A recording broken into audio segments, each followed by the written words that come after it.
If you're going to cheat, just don't get caught. Right. Step your game up, man. Step your game up.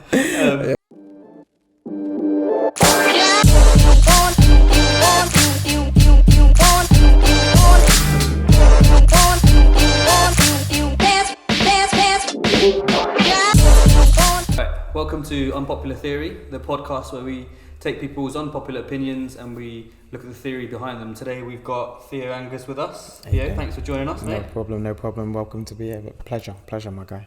So I don't know if you've seen the previous episode, but the format of this is we'll go through some other people's unpopular opinions, and then see what if whether you agree or disagree with them. Then we'll get into the main subject. Cool. So let's make a start on it.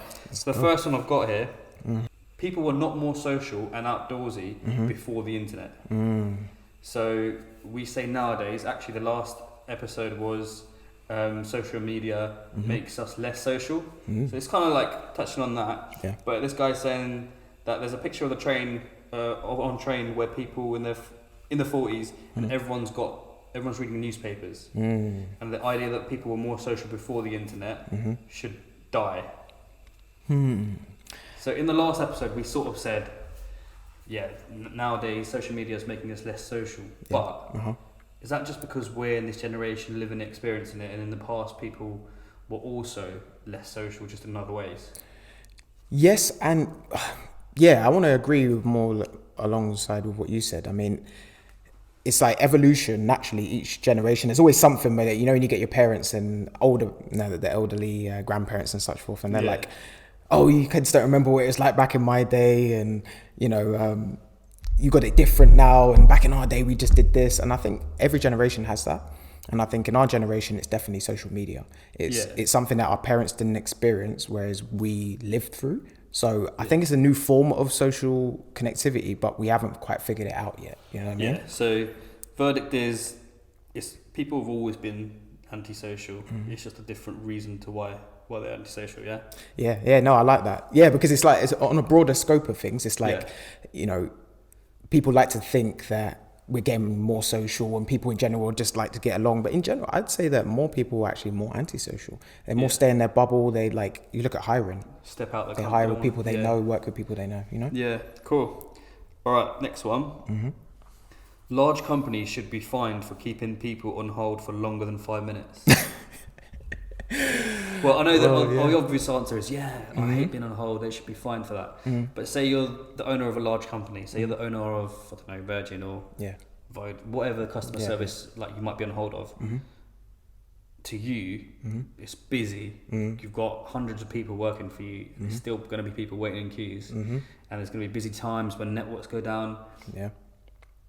Is that fair to be fined for holding someone for more than 5 minutes? Or are you like, nah, as a consumer, you're like, no, that's 5 minutes is too long, or 8 minutes, or however much?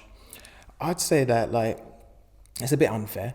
I'd say to fine people, like, you know, for basically being on hold, or like, you know, because it's like, if you think about it, it's like, it goes to show the impatience is in society now. Like, we're much more impatient, and great example, personal experience. When I was working in like the service industry, working at like a little tea room at university, it gave me a newfound respect for catering and for serving at tables, because I was doing waiting, I was doing bussing in the back. Like you actually do the work, and you realize like when you're on the other side of it, you're always like, oh, well, why haven't they come to my table yet? Where's my water?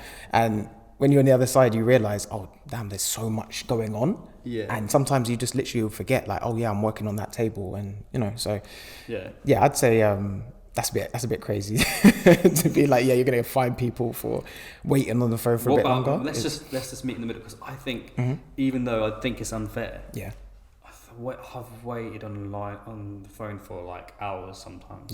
So maybe not 5 minutes, maybe 20 minutes. Okay, there is a point. Meet in the middle. 100%. Like time is valuable, time is money. So I get it. Exactly. Retired neighbours suck. Ooh. That's a mad one. That's a spicy one. I feel like retired, or maybe just okay. So they've written bored all day, nothing to do except butt into your private life. and keep bizarrely close eye on what's happening around your house. Constantly gossiping. Any business you tell them about yourself to others becomes everyone's entertainment. Yeah, you know what? That's a bit of an in-between one for me, because like growing up in where I've grown up, we know our neighbours, and we've got two of those neighbours that you're talking about, two OAPs, essentially retirees, but they're really cool. So like they're the cool version of it, as opposed to, but I've heard some stories from some nightmare neighbours where it's just like they're looking over your lawn, you haven't trimmed your bush and you trimmed your hedges and stuff, and they're just like want to give you a fine. So I see where people's frustration would be with that one. But on the flip side though, like that can also, if they know everything, like say like you're not at home, they'll that's like your little watchdog, that's your guard dog kind of thing, you know. You can always get any info out of them. But yeah, I think neighbours generally as a whole, I don't think age matters too much. I guess when you're retired, you got more time to do that stuff. But you can have bad neighbours any age, man. Like some neighbours are like them shows that you see, like Neighbours from Hell and all this stuff. It's crazy. It's so true. I would add on to that as well. Like I think maybe time matters in that as well. Like I think, for example, if you have somebody who's grown up in that area, pretty much been there most of their life, it's a bit different. Whereas like if you're a newcomer or like new people, new neighbours move in, I think that's typically when you're the outsider and you've to settle back in. The newbie. Okay, the next one. This is proper random. Brushing teeth with hot water is better than cold water. So firstly, when you brush your teeth, do you use cold water? Okay, so so what's the order of your brush? Okay. Brushing routine. So mine is wash the toothbrush. Okay, Toothpaste. Wash, just rinse the brush again. Then brush. Proceed, But this is saying hot water or cold water. So I've used cold water when I'm brushing, but then when I'm rinsing, I like the water to be a bit warmer. I don't know why. So like with mouthwash and... this person said the opposite way. Their casing point is where is it gone? I can't find it, but they basically say when you shower with hot water, and then you give yourself a rinse with slightly colder water or cold water, and then you come out to close the pores. Why is it different when you brush your teeth? Well, I mean, I don't know. I wouldn't know any of the science behind it per se, but like, I'd say that I know some people like got very sensitive teeth. You know, you got all these different toothpastes and all these things talk about sensitivity. I'm just like a hot water person, I think. I do prefer hot water for sure. Like, but I think just from tradition and just routine, I've gotten used to. Like you said, that same way you do it though. Like, you know, rinse the toothbrush, toothbrush. Do you know the people that don't re-rinse after adding toothpaste? Yeah, they're just serial killers. That's a red flag. A massive red flag. That's weird. Yeah, I know. You've got to put water back onto the toothpaste. Yeah, so the toothpaste you do. Sticks that dry. Oh, yeah, no, that's a bit mad, isn't it? All right, last one. Oh, this is going to trigger some people. All right. I think women probably cheat on their husbands more than husbands cheat on their wives. Men just get caught more. So their opening line for that is, I know what statistics say. I know everyone's going to pull that out, but I don't think you can get accurate measure of this because men just get caught more than women. Yeah, I see what you mean there. So the stats just say how many times you've been caught, not how many people are actually cheating. Exactly. Fair point. That is a fair point, yeah, because I mean, to get the accurate data, you know, you need to rely on complete 100% honesty, like court of law honesty. Do you know what I mean? They've gone on to say 3 main reasons. Okay, yeah. First is the commonly observed nature of how men versus women choose partners. Okay. Yeah. And then they go on to say quite a lot actually, but what do you think? Women cheat more or men cheat more? I mean, I'm going to lean and say that I'd have to say women would cheat more, and that's because if you look at society today, you look at how evolution is favouring, let's be honest, more of that the female approach in work and business, more collaborative, more working together, more, let's just call it passive. To be honest, it's like the whole over-aggressive tone and everything has had to be kind of limited in certain spaces. So I definitely say that women lean towards, plus there being more women than men, I would say that on top of them being great at being able to hide things and just being a little bit ahead of the curve and being sharper. You know what I mean? I've seen guys like are just so blatant and obvious with it sometimes. Like, I think if a man goes out, and forget cheating for 1 minute here. If a man goes out and they want to pull or get with someone or whatever, compared to if a woman wants to go out and do the same thing, the man is less likely to be successful in their little mission for the day. The women can go out and just pull anyone like they want most of the time. For the most part, And men have to work for...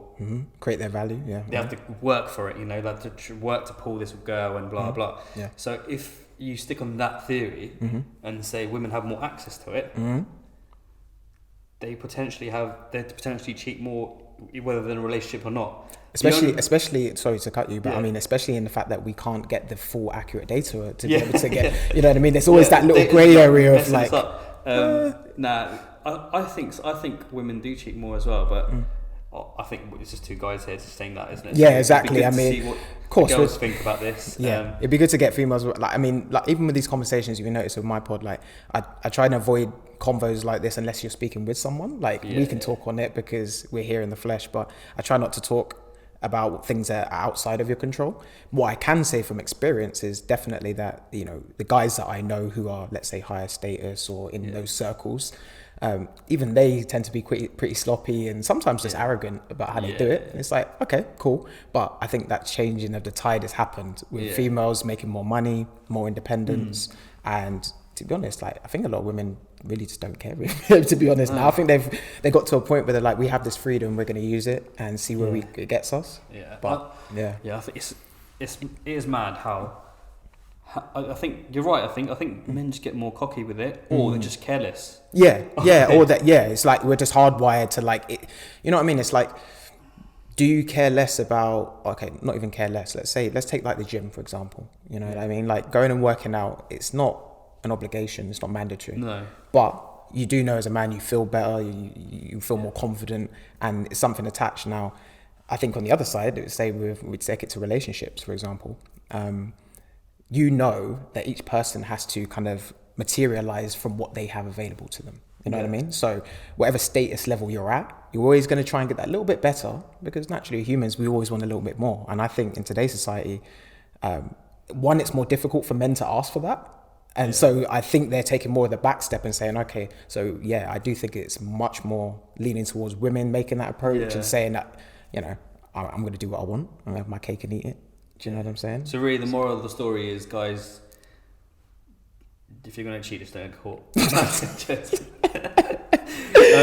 Right. Step your game up, man. Step your game up. So that leads us nicely to our main unpopular opinion or theory today. So your unpopular opinion that you wanted to talk about today was relationships. If you're getting in a relationship, the end goal should be marriage. That doesn't have to mean you have to get married straight away. The end goal should be marriage. So there's a few layers to that. Yes, there is. Number one, people say, "Oh, but I'm only this age, or I'm only this age," right? Yeah, that's true. That's one. So age is like, or when. But then the other layer is you're not going to always instantly know. So how long do you leave it in the relationship until you can decide that? Yeah. So there's a few layers to it. So I don't know if you wanted to. What your firstly, do you agree with it? Do you think every relationship you get into, the end goal should be marriage? You'd have to say, right, I want to get married one day with you, but let's just see how it goes. You'd have to say that. But it can be in the back of your mind. What do you think? Do you agree with it? Do you disagree?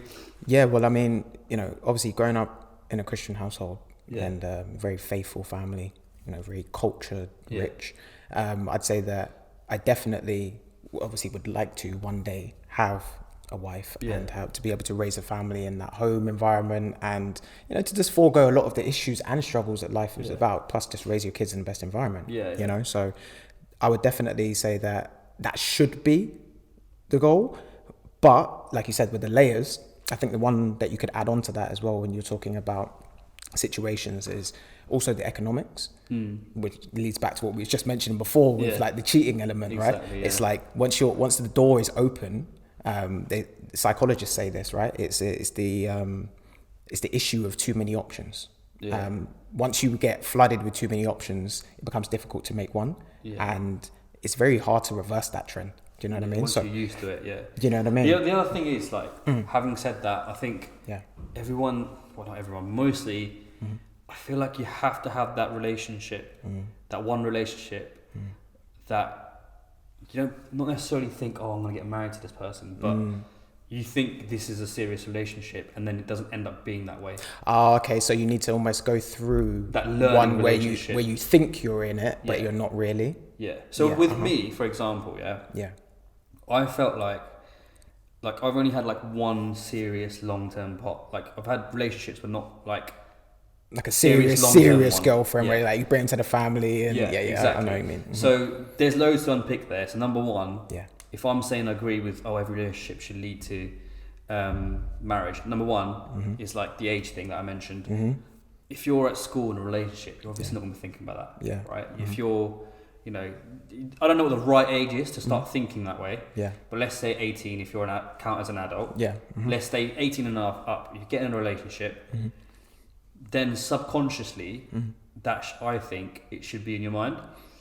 And then I reckon you get into a stage where, again, not thinking about the marriage directly, you think you like this person, you're like, oh, this could be a long-term relationship, blah blah. At that point, once you're in that relationship, at some point, and this is the other question, how long do you leave it? At some point, it should come into your head like, oh, this needs to lead to marriage, or it needs to end. Okay. And I know that people don't always think that way. I think people subconsciously make that decision, and if the decision is this needs to end, that's when they start cheating or doing this or doing that. The relationship gets toxic and all that stuff starts happening. So there's loads of subconscious stuff happening and decisions being made. True. But I think if you're sat there thinking that in the back of your mind you've got this person, this girl or this guy or whatever is not going to be the one that I marry, that's in the back of your head, though you never consciously thought about it, I reckon you end up straying. Add that to all the other stuff, like, you know, if you live with someone, you learn the way they behave and all that stuff. You get to know people. So that one relationship, I think everyone needs to have. Okay. That learning relationship. I see what you mean. That doesn't mean just because you've got into a relationship that if it's your first relationship, you're not. You don't know what you have to break up with this person. Yeah. I'm not saying that. It's not like a trial and error type thing that you have to just. I know what you mean. But what do you think? Do you think you need to have that learning relationship, or do you think? I think that it can be a help, especially for men. I think that, you know, adversity helps build men. You know, I think that suffering and difficulty helps build the character, especially if you have good people around you. I think one element we have to touch on is, you know, the upbringing. You know what I mean? Like, what kind of family do you have around you? What are your parents telling you? I think that's a starting point, because then that sets your foundation of what you expect and then what you're going to look for, you know? But in terms of the actual relationships themselves, I would say that, you know, it's a difficult one today, because I think you need to develop yourself. And when you talked about age, I think that's a massive part. Because with men, as you know, I can tell you from my personal experience, my whole 20s was just a learning experience. You know what I mean? Like, I'm into my 30s now, where I'm starting to understand and figure out things, know when to assert myself, know when I can be, a little bit more reserved and more calculated. Do you know what I mean? And I think it takes time to groom and get to that point. So what I would say is that for men, it takes a bit longer. So perhaps that gap is a little bit different. So maybe I would say, from my experience, I'd seen more healthier relationships where the man's a little bit more mature, he's more settled in life, he's gone through maybe that dating phase and things like that. And then you kind of get to a point where you know what you're doing. Do you know what I mean? I think the other thing you said, really, like, I completely agree with. It's like, I grew up in a very traditional, like, old-fashioned, my mum and dad are still together, that kind of household. So, like, the other thing is, some people may not even believe in marriage. Some people don't actually want to get married.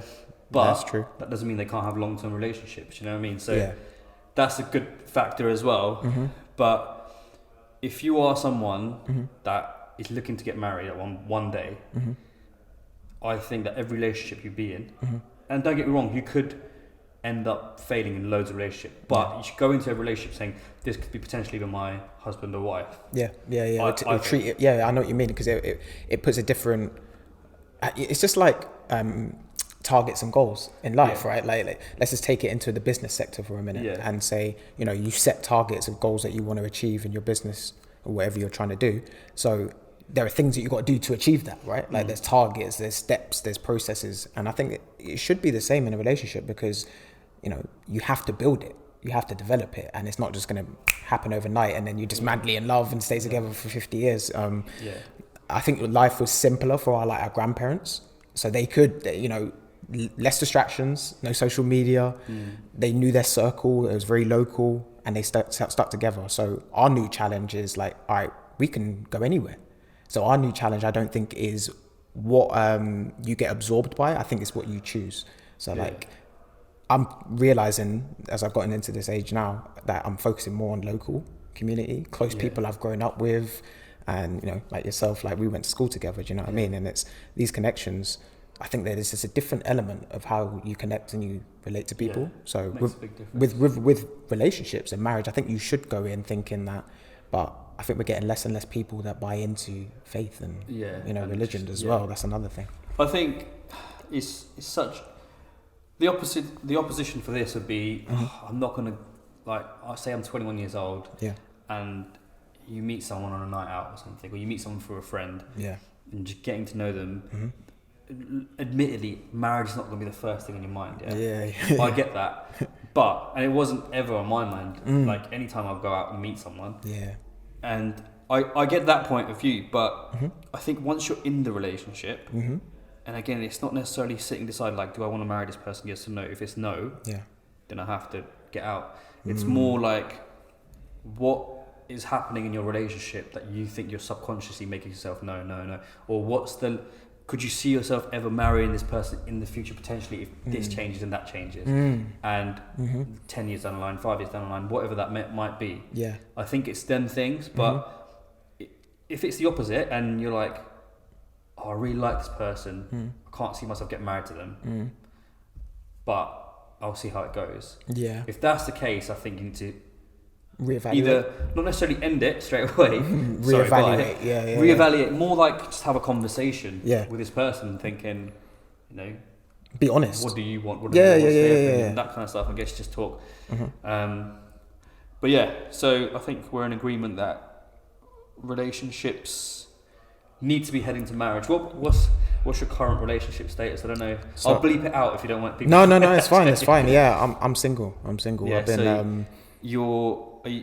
Because how it worked with me was, like I said, I've had one long-term relationship, and since then, every time I met someone, every time I got to the relationship stage, like when we start getting closer and people want to put label on it and that kind of stuff, I always backed away. I always backed away, and I never knew why. I always said, "Oh, I hate relationships," you know, and that gives a whole like fuckboy kind of vibe and all that stuff. I just thought I just don't like relationships, and I think I've grown older and maturing a little bit.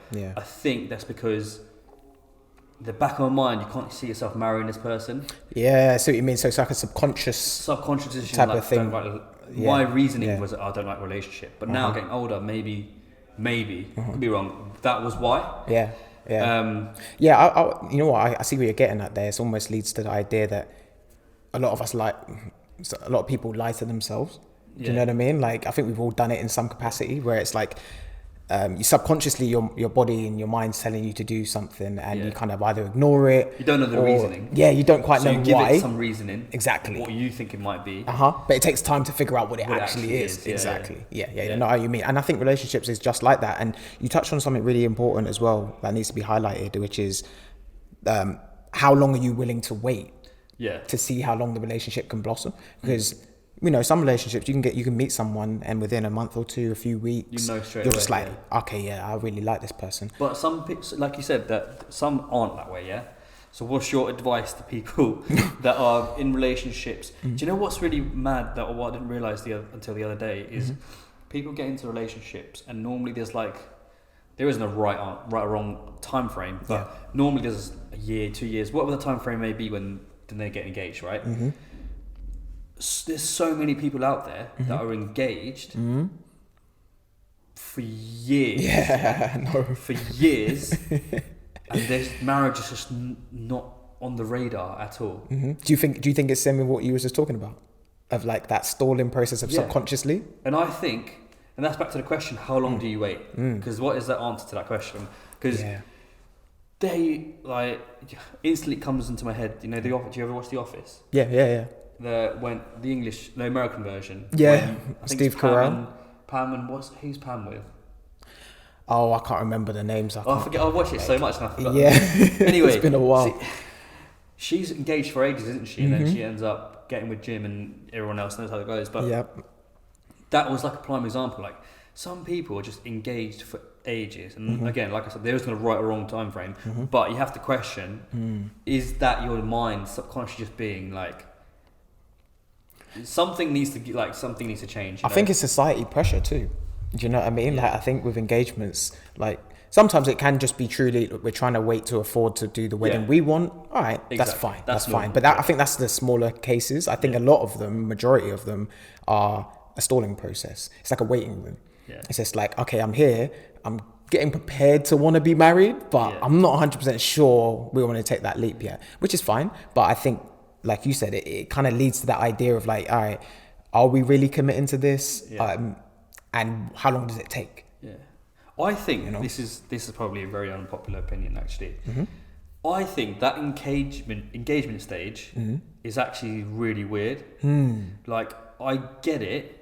Yeah. When it's we want to move out before we get married, or something financial, or something I want to move. I want to do this with X, Y, Z, and this is the goal, and then we'll be ready in a stable place to get married. I get that stuff, That could take 1 year, 3 years, 5 years, whatever. Yeah, true. I get that point, But if that's not the case, I just think like engagement stage is just so weird. I think being single or just being in a relationship and not engaged, or being married is such a more normal option.